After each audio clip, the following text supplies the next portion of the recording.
ត្រីទី2បងប្អូនខំជិប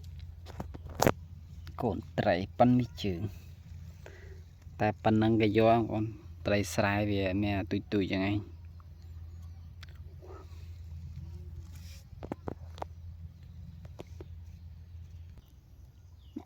កាកត្រីនេះ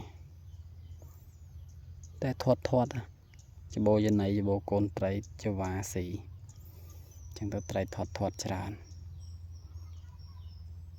សំគ្នាបានមួយចន្លោះ2